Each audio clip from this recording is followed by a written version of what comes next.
বিসমিল্লাহির রহমানির রহিম। তাহলে আমরা আগের জন্য শেষে শিখলাম বানান করার পদ্ধতি। কেটে কেটে বানান করতে হবে। আইন সাবার আ, বা সাবার বা, আবা, দাল সাবার দা, আবাদা। আচ্ছা, এটা হলো বানান।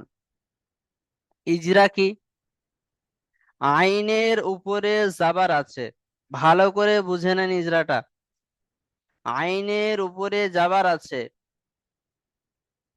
একে হারাকাত বলে। জাবার জের পেশকে কি বলে? হারাকাত বলে। আমরা প্রথমে পড়লাম না যে জাবার জের পেশকে হারাকাত বলা হয়। সবক নম্বর 4 হারাকাত। তাহলে আইনের উপরে জাবার আছে, জাবারটি হলো হারাকাত।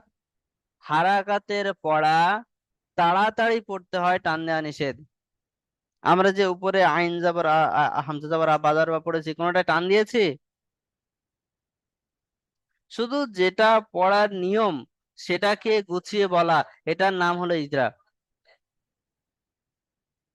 পড়ার নিয়মটাকে গুছিয়ে বলা, এটার নাম হলো ইজরা। আইনের উপরে জাবার আছে, জাবারটি হলো হারাকাত।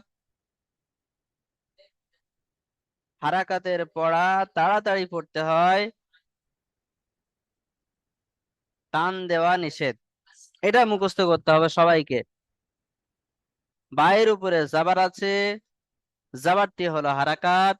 হারাকাতের পড়া তাড়াতাড়ি পড়তে হয়, টান দেওয়া নিষেধ। দালের উপরে জাবার আছে, জাবারটি হলো হারাকাত। হারাকাতের পড়া তাড়াতাড়ি পড়তে হয়, টান দেওয়া নিষেধ। তাহলে বানান হলো ইজরা হলো। এরপরে রিডিং, যেমন আবাদা। যেমন আমি ইজরা করলাম যে কোনোটাই টান দেওয়া যাবে না, নিষেধ বললাম না প্রতিটায়। শেষে উচ্চারণ সেমনই, তেমনই উচ্চারণ করলাম। আবাদা, আবাদা, এমন কি করেছি? তাহলে আমার কথা এবং কাজে মিল আছে। ঠিক আপনাদেরকে ওই রকম কথা কাজে মিল রেখে রেখে পড়তে হবে।